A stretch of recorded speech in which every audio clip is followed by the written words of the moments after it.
This is a summary of part 4 of David Hume's dialogues concerning natural religion, and it starts with a fight.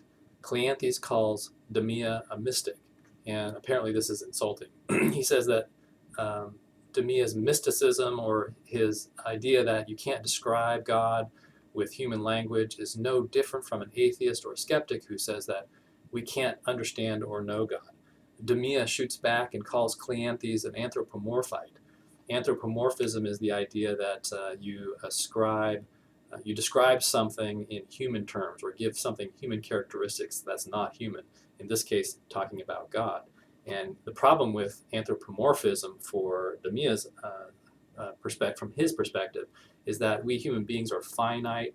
We change. We have changing opinions and changing emotions, and this is in conflict with the orthodox doctrine of God, which is which holds to immutability and simplicity.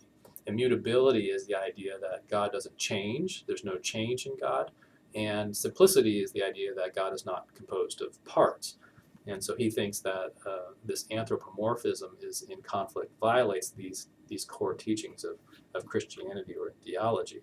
Cleanthes shoots back again and says, your mysticism is no different from atheism, and you deserve all the consequences of that. He says that Demea's God is so different from ours. He says that it is a mind, quote, that which has no thought, no reason, no will, no sentiment, no love, no hatred, or in a word, is no mind at all. So this so-called mind out there, Cleanthes says, of Demea's God is really not a mind at all, and so it's no different from atheism. So Philo jumps in and says, okay, enough, guys. You guys need to stop arguing with each other. You need to stop calling each other names. He says, let's think about this carefully. He says, it seems that whether we're talking about the physical world or the mental world, we're still going to need an explanation. We're still going to need a cause. Whether you're using just your reason or you're using experience, it seems like in either case, we'll need to have a cause to explain that cause. So what's the cause of the physical world? You might say it's a divine mind. Well, he says there's nothing keeping you from asking what's the cause of the divine mind, and you would posit some other thing as the cause of that. But then you could keep on going forever, and so he says that's a problem. So why stop? He says there's no reason apparently to stop once you start asking these questions or searching for causes or giving these explanations. So he says the sooner the better. Let's just stop asking for these things and find the principle of or the cause in the thing itself. And in this case, he means the material world. Let's stop with the material world and just say that's enough of an explanation we need for its own existence.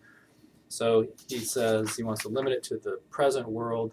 He thinks that you might say it stops, he says of Cleanthes, you might respond that you think it stops with God, that we don't need to go back any further because part of God's nature is this rational faculty. But he thinks that's no different from saying that part of the physical world, part of nature, is an order, a principle of order, and that should be enough.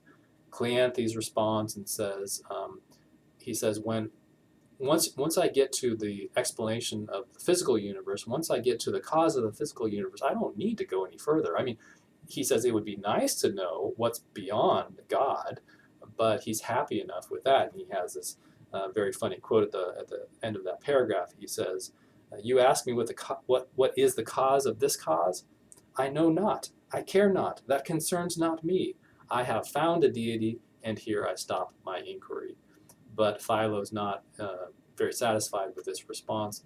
He says that in science, at least, or in other fields of investigation, when you give an explanation for something, that explanation should be better understood than the effect. The cause should be better understood than the effect, if it's really going to serve as an explanation. And he thinks that the explanation of God is no better understood than the effect that we are trying to explain. So I hope that was helpful.